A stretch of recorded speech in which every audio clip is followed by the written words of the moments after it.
സുഖമാണെന്ന് വിചാരിക്കുന്നു. കുറേയേറെ ദിവസങ്ങൾക്ക് ശേഷം ഞാൻ ഇന്നലെ വ്ളോഗ് ഇട്ടായിരുന്നു എനിക്കറിയാം. പക്ഷേ ഇന്നലെ കുറച്ച് ദിവസം മുമ്പേ ഒരു 4 ദിവസമൊക്കെ അടുപ്പിച്ച് വ്ളോഗ് ഇട്ടില്ല. അത് ഞാൻ നമ്മുടെ അബാൻഡൻ വീഡിയോ സ്വന്തമായിട്ടിരുന്ന് എഡിറ്റ് ചെയ്ത് തീർക്കുകയായിരുന്നു. അത് ഈ എഡിറ്റിങ്ങിന് കൊടുത്തിരുന്നെങ്കിൽ കുറേയേറെ പൈസ ചിലവായനെ. അതുകൊണ്ട് ഞാൻ തന്നെ എഡിറ്റ് ചെയ്യാമെന്നും പറഞ്ഞിരുന്നതാണ്. ഒരു 3 ദിവസം കണ്ടിന്യൂസ് എഡിറ്റ് ചെയ്ത് കഴിഞ്ഞ് രാവിലെ തൊട്ട് വൈകുന്നേരം രാവിലെ തൊട്ട് രാത്രി അങ്ങനെയാണ് ആ സാധനം തീർന്നത്. നിങ്ങൾ കാണുമെന്ന് പ്രതീക്ഷിക്കുന്നു. കണ്ടിട്ടില്ലെങ്കിൽ എൻ്റെ മെയിൻ ചാനലിൽ പോയി കാണുക. ചിലവർക്ക് എൻ്റെ മെയിൻ ചാനൽ ഏതാണെന്ന് പോലും അറിയത്തില്ല. ആ ചില സമയത്ത് ഞാൻ വിചാരിക്കാറുണ്ട് എങ്ങനെ നിങ്ങൾക്ക് അറിയാമായിരിക്കുന്നു. മെയിൻ ചാനൽ അറിയാത്തതിൻ്റെ മെയിൻ കാര്യം നിങ്ങൾ വ്ളോഗ് കണ്ടു തുടങ്ങിയതുകൊണ്ടായിരിക്കും. എന്ത് ചെയ്യാൻ. അബാൻഡൻ വീഡിയോക്കകത്ത് ഏകദേശം 40-45 രൂപ ചിലവായിട്ടുണ്ട്. അറിയാവാ 45,000 രൂപ കൂടുതൽ. പിന്നെ അതിൽ കൂടുതൽ ഇനിയും ആയാനെ ഞാൻ എഡിറ്റ് ചെയ്യാൻ വേണ്ടി കൊടുത്തിരുന്നെങ്കിൽ. പക്ഷേ എഡിറ്റ് അറ്റ്ലീസ്റ്റ് 1 മണിക്കൂറിൻ്റെ ഫുട്ടേജ് ഒക്കെയാണ്. അപ്പോൾ അതൊക്കെ എഡിറ്റ് ചെയ്ത് വരുമ്പോൾ കൂടുതൽ പൈസയാവും. ഓൾറെഡി ഇങ്ങനത്തെ വീഡിയോക്കകത്ത് ഞാൻ പ്രോഫിറ്റ് ഒന്നും ഉണ്ടാക്കാറില്ല. മിക്ക വീഡിയോക്കകത്ത് ഞാൻ വളരെയധികം പ്രോഫിറ്റ് ഒന്നും ഉണ്ടാക്കാറില്ല. ഇതിനാണ് നഷ്ടം മാത്രം ഇങ്ങനത്തെ വീഡിയോ എനിക്ക്. പക്ഷെ ഒരു ദിവസം നമ്മളിത് പ്രോഫിറ്റിൽ ഓടിക്കും. അങ്ങനെ നോക്കിയോ ഒരു ദിവസം. എന്തായാലും ഇനിയും കുറേയേറെ വീഡിയോസ് ചെയ്യാറുണ്ട്. ഓൾറെഡി 3 വീഡിയോസ് എടുത്തു വെച്ചിട്ടുണ്ട് ഞാൻ. അത് പൈപ്പ് ലൈനിൽ കിടക്കി അത് എഡിറ്റ് ആയിട്ട് വരും. ഞാൻ ഇപ്പോഴും എഡിറ്റേഴ്സിന് നോക്കുന്നത് നിങ്ങൾക്ക് എൻ്റെ വീഡിയോസ് എഡിറ്റ് ചെയ്യാൻ പറ്റും, ഞാൻ ഉദ്ദേശിക്കുന്ന ലെവൽ ഓഫ് ക്വാളിറ്റി എനിക്ക് തരാൻ പറ്റുന്നുണ്ടെങ്കിൽ കമൻസിൽ പറയുക, DM ചെയ്യുക എന്നെ.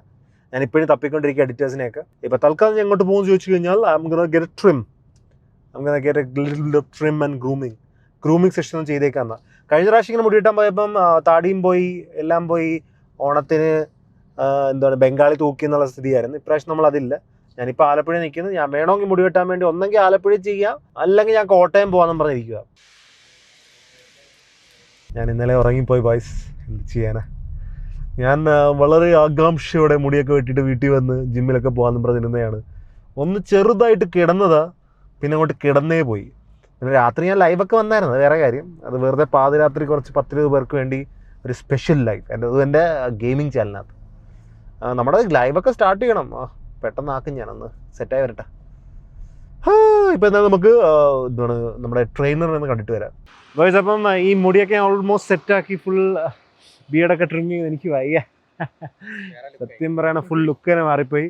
ഞാൻ ഈ അറ്റ്ലീസ്റ്റ് ഇത്രയെങ്കിലും ബിയർഡ് ചെയ്തിട്ട് ഞാൻ അബാൻഡൻ സീരീസ് ചെയ്യാനുള്ളത്. അബാൻഡനകത്ത് കുറച്ച് കാട്ട് ലുക്ക് ഉണ്ട് എനിക്ക്. എന്ത് ചെയ്യാനാണ്, അത് ബിയർഡ് വളർന്നു പോയി. പിന്നെ നല്ലൊരു കടയിൽ പോയി ചെയ്യണം എന്നുള്ളത് കാരണം ഞാൻ ഡിലേ അടിച്ച് പോയതാണ്. നാളെ നമുക്ക് 2 ഫുഡ് ചാലഞ്ച് ഉണ്ട്. അത് കഴിഞ്ഞിട്ട് പിന്നെ ഒരു വലിയ വീഡിയോ പ്ലാൻ ഔട്ട് ചെയ്യുന്നുണ്ട് ഈ ഞായറാഴ്ചത്തേക്ക്. അങ്ങനെ ആ ഒരു സമയത്തേക്ക് നോക്കുകയാണ്. നമ്മൾ ട്രെയിനറിൻ്റെ വീട്ടിലെത്തിയിരിക്കുന്നത്. പക്ഷേ എൻ്റെ കണ്ണ് നിറഞ്ഞിരിക്കുന്നത് കണ്ട. എനിക്ക് ഇപ്പോഴും ഉറക്കം വരികയാണ്. ഞാൻ എത്ര കിടന്നിട്ടും എൻ്റെ ഉറക്കം സെറ്റാകുന്നില്ല. എന്താണിത്, എന്ത് പറ്റി? കുറച്ച് ദിവസം ഞാൻ ഉറക്കുന്നത് അതുകൊണ്ട് തീരുമാനമായി. വീട്ടിലുണ്ടാ? അതെ, അവിടെ ഇരിക്കുന്ന ഷർട്ട്ലെസ് ആയിട്ട് കളർഫുൾ ഡ്രസ്സിലൊക്കെയാണല്ലോ ട്രെയിനർ വന്നു. ഇന്ന് വർക്കില്ലേ അപ്പൊ എനിക്ക്? വർക്കുണ്ടാ? ഇല്ലുണ്ടാ? എന്താ ഉണ്ടില്ല? കൊള്ളാം. എന്താ സംഭവം? എന്താ ഒരു സംഭവം ഇല്ല. ഞാൻ വെറുതെ ഒന്ന് വിളിച്ചത്. കാണാൻ വിളിച്ചേ. കാണാൻ 20 രൂപ. 20 രൂപ ചോദിച്ചിട്ട് 50 രൂപ? ഏതെന്ത് 20 രൂപ ആയിട്ട് 50 രൂപയാ? എപ്പോഴും ചോദിക്കില്ലെന്നാ? കൊള്ളാം. വേണ്ടി കൊള്ളാം കേട്ടാ. ഞാൻ 20 രൂപ കൊടുക്കാൻ പോയപ്പം 50 രൂപ വരും. 50 രൂപ കൊടുക്കാൻ പോയപ്പം 5 രൂപ ചോദിച്ച 5ന്റെ ഒപ്പം 0 ഇട്ട് പുള്ളിക്കാരി മേടിച്ചോണ്ട് പോയി. എവിടുന്ന് വെറുതെ ഇറങ്ങി വരണം. പിന്നെ വിചാരിക്കുന്നു വെള്ളം കുടിക്കാൻ വേണ്ടി കായലിന്റെ സൈഡിലോട്ട് വരാം. ഇവനാണ് അവിടെ ടെൻഷൻ. പിന്നെ ഞാൻ പറയാതെ ഇങ്ങോട്ട് കൊണ്ടുപോകണമെന്നും പറഞ്ഞു. എന്നെ ഞാൻ വിൽക്കാൻ കൊണ്ടുപോകണമെന്ന് വിചാരിച്ചു. അടുത്ത് ബോട്ട് വിട്ടു വന്നു. ഓടി ചാടി കയറിക്കാനത് ഓടിപ്പോയി ചാടിയാൽ മതി. ആന്നേ, നമുക്ക് ഇവിടെ കായൽ കടന്ന് നീന്തി പോവാം. ഇതും പിടിച്ചോണ്ട് നമുക്ക് പോകാം. ഇതാകുമ്പോ എന്തായാലും വെള്ളത്തിൽ നിൽക്കും. എടാ ഇത് വെള്ളത്തിൽ പോയി കിടക്കൂടാ. ഐലൻഡിൽ പോയല്ലേ? ഇതിന്റെ പൊക്കത്ത് പിടിച്ചു. ഐലൻഡിൽ പോയല്ലേ? അതിലെങ്ങനെ പോവാനാ? വള്ളക്കാരൊന്നും ഇല്ലേ ആ ഐലൻഡ്? ആ ഐലൻഡ് 24 hours ചെയ്യാൻ പറ്റുമോ? പെർമിഷൻ വേണം. ഇവരൊക്കെ ചോദിച്ചു നോക്കണം. അതിന് പെർമിഷൻ വേണം അവിടെ. എടാ നീ ഇതിന്റെ ബോയൻസി ചെക്ക് ചെയ്തറാ. ഇതിന്റെ ബോയൻസി അതെന്ത് ഞാൻ താഴെ പോകാനാണ്? നീ വീഴത്തൊന്നുമില്ല. കാല് വെച്ച് നോക്കിയാൽ മതി. ഓഞ്ഞാണെന്ന് തോന്നുന്നു. കാല് വെക്കാൻ പോവാ? ഇല്ല. എന്താ നേരെ കയറി ഇങ്ങനെ കെട്ടിപ്പിടിച്ചാലും അറിയത്തില്ലായിരിക്കും. വീണ ഒരു സുഖം കാണത്തില്ലേ? അറിയത്തോട്ട് കാഫി ഡൂബറ. ഇത് നല്ല താഴ്ചയുണ്ട്. താന്ന് പോകുന്നത് ഇത് താന്ന് പോകും കേട്ടാ. ഇതിന് ഇത് താഴത്തില്ല. ഇത് താഴത്തില്ല. ഇത് കയറി കണ്ട. ഞാൻ താഴും തോറും എത്ര താഴെന്ന് നോക്കി. ഇപ്പത്തെ കഴിഞ്ഞ അത് പെട്ടെന്ന് താഴെ വിടാം. എനിക്ക് തോന്നുന്നു ഇത് കുറച്ച് സ്റ്റേബിൾ ആണെന്ന്. അതിനകത്ത് പോയാലും അതിനകത്ത് എങ്ങനെ പോകാൻ നീ പോയാന്ന് പറഞ്ഞിട്ട് എങ്ങനെ പോകാൻ നീന്തി പോകാൻ പറ്റും? ഈ പലകെടുത്ത് വെള്ളത്തിൽ തുഴഞ്ഞു പോവാ. ഫസ്റ്റ് ഇവിടുന്ന് ആരും നീന്തി ചെല്ലും നോക്കാം. എംപിക്ക് നീന്താൻ പറ്റുമോ? എനിക്ക് നീന്താനൊക്കെ പറ്റും, അവിടം വരെ എത്തത്തില്ല. ഇവിടുന്ന് ഒരു വള്ളക്കാരനായിട്ട് പോവാം. ഇവിടെ നീന്തണം, പറ്റുന്നത്ര നീന്തണം. ഇതിനകത്ത് മറ്റേ ആ ബ്രെയിൻ ഈറ്റിംഗ് അമോയിബ ഉള്ളടാ. അമീബയാണെന്ന് തോന്നുന്നു.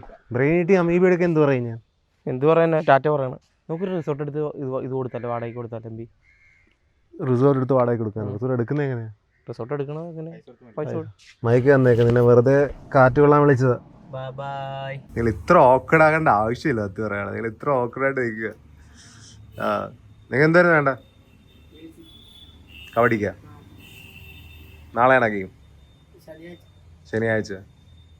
എത്ര പേരുണ്ട്? 10 പേരാ? എന്താ ഞാൻ പൈസ തരാം. ബോയ്സ്, അപ്പോൾ അവർ കബഡിയുടെ ഇതിന് വേണ്ടി വന്നതായിരുന്നു. കബഡിയുടെ അവർക്ക് നാളത്തേക്ക് ഏതോ നാളെ മറ്റന്നാളത്തേക്കാണ് മാച്ച് ഉണ്ട്. അപ്പോൾ അതിന് വേണ്ടി ജേഴ്സി സ്പോൺസർ ചെയ്യാമെന്ന് ചോദിച്ചു വന്നത്. ഓൾറെഡി അവർ 2-3 പേർക്ക് ചോദിച്ചിട്ട് മൂന്നാമത്തെ ആൾ എൻ്റർക്ക് തന്നെ ബാക്കിയുള്ള ഫുള്ളും സ്പോൺസർ ചെയ്യാൻ ചോദിച്ച് വന്നതാണെന്നാണ് എനിക്ക് ഫീൽ ആയത്. അതുകൊണ്ട് അതുകൊണ്ട് പിന്നെ അതുകൊണ്ടായിരുന്നു. പിന്നെ എൻ്റെ വീട്ടിൽ വരുവാണെങ്കിൽ മോനെ വ്ളോഗിൽ വരും നിങ്ങൾ. അല്ലെങ്കിൽ ഇങ്ങനത്തെ കാര്യങ്ങൾ ചോദിച്ച് വരരുത്. ഞാൻ വ്ളോഗിൽ വരുന്നത് ചോദിച്ചപ്പോൾ അവർ അയ്യോ വ്ളോഗിൽ വരാൻ പറ്റത്തില്ലെങ്കിൽ മോനെ ഞാൻ ആദ്യത്തെ കാര്യം എനിക്ക് പിള്ളേർക്ക് ഹെൽപ്പ് ചെയ്യുന്നതിന് ഓൾറെഡി കമൻറ്റ് തന്നെ ആൾക്കാർ പറഞ്ഞുകൊണ്ടിരിക്കുക, ബ്രോ ചെയ്യരുത് വെറുതെ ചെയ്യരുത്. ഓൾറെഡി ഇപ്പോൾ എത്ര ജേഴ്സി എത്ര ടീമിന് സ്പോൺസർ ചെയ്തെന്ന് എനിക്ക് പോലും അറിയത്തില്ല. ഫുട്ബോളായി, കബഡിയായി, 4-5 ഫുട്ബോൾ തന്നെ കഴിഞ്ഞ വർഷം. അപ്പോൾ എന്താണ് പോയി വരുന്നുണ്ടെങ്കിൽ please be comfortable in the camera. Okay, നിങ്ങൾ അവർ ഇത്ര ഓക്കർ അടിച്ചുകൊണ്ട് ഞാൻ ഇടയ്ക്ക് വെച്ച് ക്യാമറ സെറ്റ് ചെയ്താൽ, അല്ലെങ്കിൽ പിന്നെ അമ്മമാരെല്ലാം കൂടി ഇതിനകത്ത് തെറിച്ച് നിൽക്കില്ല എല്ലാവരും കൂടി. അപ്പോൾ ഇന്നലെ $1000 കൊടുത്തിട്ടുണ്ട്. $1000 $1000 rupees. അവർക്ക് 2 ജേഴ്സി ആവും. ഇനിയിപ്പോൾ അവർക്ക് ഏതായാലും 3 കൂടി വേണം തോന്നുന്നു. ആഴ്ച ഒരു ദിവസം പോയാലേ ഇരുമ്പിന് തന്നെ ദോഷം വരുമെന്ന്. ഏത് ഇരുമ്പിന്? ആഴ്ച ഒരു ദിവസം ഞാൻ പോകുന്നുണ്ടല്ലോ, അതാണ് വലിയ കാര്യം. അതെന്താണ് ഒരു കൃത്യനിഷ്ഠയില്ലാത്ത ജീവിതമാണ്. അച്ഛൻ ജിമ്മിൽ പോയിട്ടില്ലല്ലോ ഇതിനായിട്ട്. ജിമ്മിൽ പോകണ്ടല്ലോ. അതുകൊണ്ട് ഉരുണ്ടിരിക്കുന്നത് ഇങ്ങനെ. എന്നെ ഉരുണ്ടിരിക്കുന്നത് എന്ത്? നല്ല മലയുടെ താഴത്ത് പോയാൽ ഉരുണ്ട് പോകും. ഇവിടെ ഞാൻ നിന്റെയൊക്കെ പ്രായത്തിലുണ്ടല്ലോ. എന്റെ പ്രായം നമ്മളൊരു പ്രായമായി കഴിഞ്ഞാൽ പ്രായത്തിനെ മാനിച്ച് പിന്നെ എന്തെങ്കിലുമൊക്കെ ചെയ്യണം. വെറും 53 കിലോനെ ബാധിച്ച സർവീസ്. അത് അച്ഛൻ ആഹാരം കഴിക്കാതെ വെറുതെ മെലിഞ്ഞിരിക്കുന്നതുകൊണ്ടാണ്. അച്ഛൻ ആഹാരം കിട്ടാഞ്ഞോണ്ടാ. ഇപ്പോഴും നീ ചെയ്യുന്നതിനെ കൂടെ ഞാൻ ചെയ്യാം. എന്ത്? 90 കിലോ ഫുൾ ഉരുക്ക ഞാൻ. അതല്ല, നീ കനം പൊക്കുന്നതല്ല ഞാൻ പറഞ്ഞത്. കനം പൊക്കാതെ നീ കൂടുതൽ ചെയ്യുന്നതിൽ കൂടുതൽ ഓടുകയും ചെയ്യാൻ ഞാൻ ഇപ്പോഴും ഓടാൻ ഞാൻ പോകാത്തോണ്ടല്ലേ ആണ് പറഞ്ഞത്. നമുക്ക് ഓട്ടമായിരുന്നു വേണ്ട, നമ്മൾ ഓടിയാനേ. നീ ഒരു കാര്യം ചെയ്തേ, ഞങ്ങളുടെ പോലെ ബൂട്ടും ഇതൊക്കെ ഇട്ടുണ്ട് 5 കിലോമീറ്റർ ഓടിക്കാണിച്ച്. അച്ഛാ ഇപ്പൊ ഞാൻ പട്ടാളത്തിലാണെങ്കിൽ അതും ചെയ്തേനെ. അത്രേ വ്യത്യാസമുള്ളൂ. ഞാൻ ഏത് ഫീൽഡിൽ പോയാലും ഞാൻ ഏത് വർക്കും ചെയ്യും.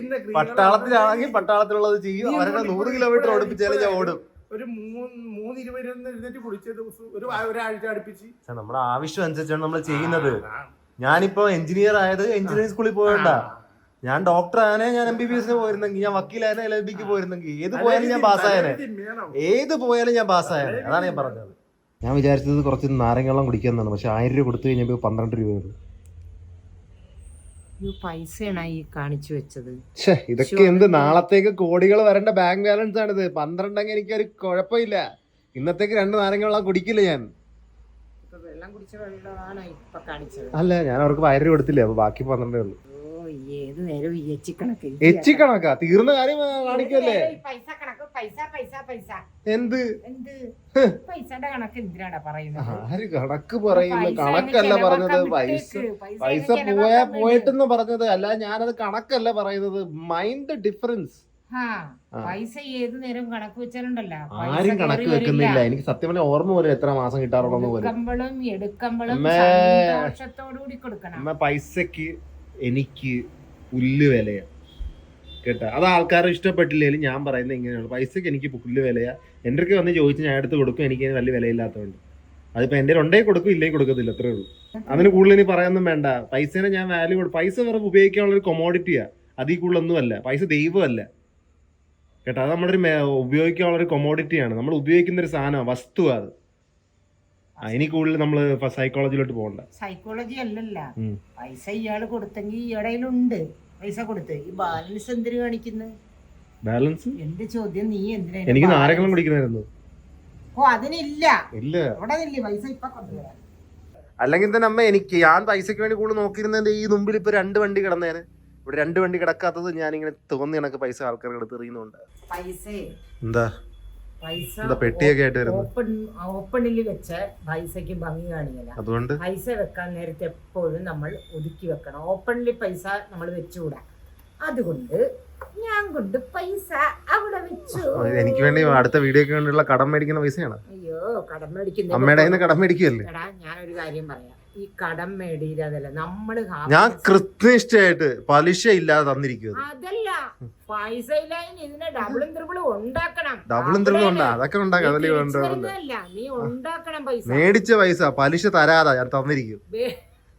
കേട്ടല്ല, ഒരു ദാക്ഷിണ്യം വേണ്ട, ഇനി തന്നിരിക്കും. പലിശയൊന്നും വേണ്ട, പക്ഷെ കൃത്യമായിട്ട്. ആ ശരി ശരി ശരി. ഇപ്പൊ ഇത്രയും വേണ്ട, 20 രൂപ മതി. അത് വീഡിയോക്ക് പോകേണ്ട പൈസയല്ലേ, ഞാൻ ഇപ്പഴാ കാണുന്നത്. എവിടെ വെച്ചിരുന്നു? വീഡിയോ എത്ര ഉണ്ടാക്കും? അത് വെച്ച് ഒരു വീഡിയോ പോകും. മതിയാ, ഒരു വീഡിയോ ഐശ്വര്യമായിട്ട് പിടിച്ചോ, ഐശ്വര്യമായിട്ട് പിടിച്ചോ. ബൈ, ഞാൻ പിന്നെ ജിമ്മിലെത്തിയിരിക്കുന്നു. നമ്മൾ പുള്ളപ്പ് സ്റ്റാർട്ട് ചെയ്യാൻ പോവുകയാണ്. അച്ഛനെനിക്ക് ഇത്രയൊക്കെ സംസാരിച്ച് വന്ന സ്ഥിതിക്ക് നമുക്ക് കുറച്ച് നല്ലതായിട്ട് ചെയ്യേണ്ടി വരും. പുള്ളപ്പിന് എനിക്ക് കൈ എന്നെ കണ്ടിട്ട് മനസ്സിലാകുന്നില്ല പറയുന്നിട്ട്. കണ്ട ഇപ്പൊ കണ്ടണ്ട ആൾക്കാർ പറയുവാണ് അഭിരാമിന്റെ കൺസിസ്റ്റൻസിനെ അഭിനന്ദിക്കണമെന്ന്. പാവം എന്നൊക്കെ പറയുന്നു. 10 കൂടി, കമോൺ, നിർത്തരുത്. നിർത്തരുത്. എക്സ്ട്രാ വർക്കൗട്ട് ചെയ്തില്ല, ചിലപ്പോൾ ഒരു ബോഡി ആയി പോയാലോ. 9 വർഷമായിട്ട് കൺസിസ്റ്റന്റ് ആയിട്ട് വെച്ചിരിക്കുക. It's the time to disco.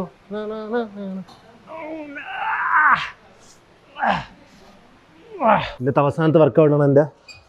എന്തായിരുന്നു? പ്രീച്ചർ കേളാ. കുറച്ച് ദിവസമായിട്ട് എല്ലാത്തിലും തളർച്ച.